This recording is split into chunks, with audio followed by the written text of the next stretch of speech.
अब news counter में शुरुआत करने जा रहा है राजधानी दिल्ली की उन 4 वारदातों से जिन्होंने एक बार फिर से कानून व्यवस्था को लेकर बहुत बड़े सवाल खड़े कर दिए कि देश की राजधानी में क्या कुछ हो रहा है।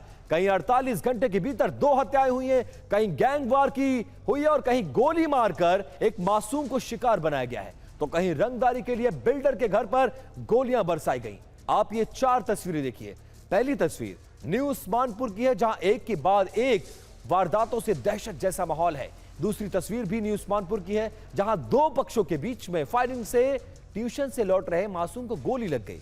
गोली लगने से बच्चा घायल है, फिलहाल उसकी हालत खतरे से बाहर बताई जा रही है। लाडोसराय में बिल्डर के घर पर फायरिंग हुई है, बताया जा रहा है कि धमकाने और वसूली के लिए ऐसा किया गया है। वहीं शकूरपुर में भी थाने के भीतर ही हंगामा और गाली गलौज देखने को मिला है।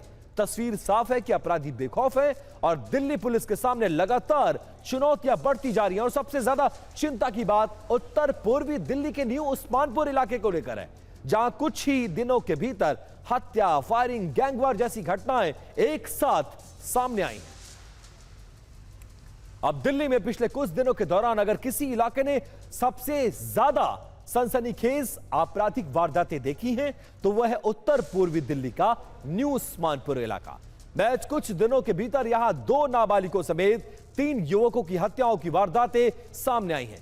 ताजा मामला 26 साल के ललित की चाकू मारकर हत्या कर दी गई है, जबकि इससे पहले 17 साल के अभिषेक नाम के शख्स की साजिश के तहत चाकू घोंपकर जान ले ली गई। वहीं 27 मई को 17 साल के साई ने छेड़खानी का विरोध किया तो बदमाशों ने उसे भी गोली मार दी। 7 दिनों तक साई कोमा में रहा और आखिरकार दम तोड़ दिया।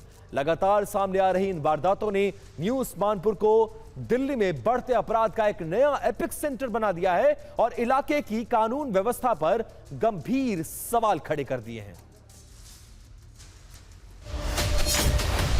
हमारा बच्चा, एक ही बच्चा था हमारा।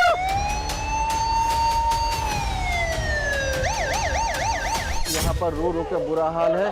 अभिषेक की माँ के आंसू थमने का नाम नहीं ले रहे हैं। अपने बेटे को लगातार याद कर रही हैं, लेकिन अब इनका बेटा इस दुनिया में नहीं है।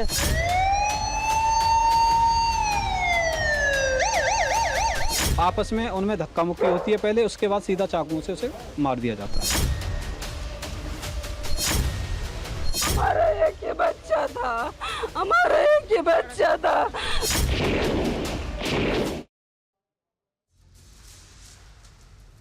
और दिल्ली में कानून व्यवस्था की हालत बदहाल है। हमारे साथ हमारे संवाददाता पुनीत शर्मा जुड़ गए हैं। पुनीत स्क्रीन पर नजर आ रहे हैं।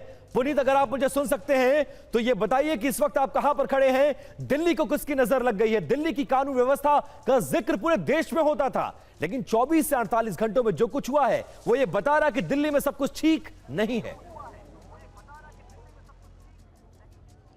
बिल्कुल, देखिए, देश की राजधानी दिल्ली में कुछ भी ठीक नहीं है। यहाँ पर कोई भी शख्स आता है और निर्दोष को गोली मारकर चला जाता है। आपके सामने सड़क पर डेड बॉडी पड़ी हुई है। ये 17 साल के नौजवान लड़के साई की डेड बॉडी है। दरअसल 26 मई को साई अमर कॉलोनी इलाके में अपने दोस्तों के साथ कुछ खा रहा था, जिसमें महिला मित्र भी शामिल थी, कि तभी गुंडे किस्म के लोग आते हैं और लड़की के साथ छेड़खानी करने लगते हैं। और जब साई विरोध करता है तो साई को भी 2 गोली मार दी जाती है। 26 मई से ही जो साई है वो अस्पताल में भर्ती था, कोमा में था और उसकी मौत हो गई। परिवार इंसाफ की गुहार मांग रहा। देखिए, छतरपुर चौराहे पर सैकड़ों की संख्या में जो लोग हैं वो इस वक्त बैठे हुए हैं। दिल्ली की कानून व्यवस्था को लेकर लोग सड़कों पर बैठे हैं। लाश सड़क पर रखकर इंसाफ की मांग की जा रही है। बहुत शुक्रिया पुनीत इस जानकारी के लिए।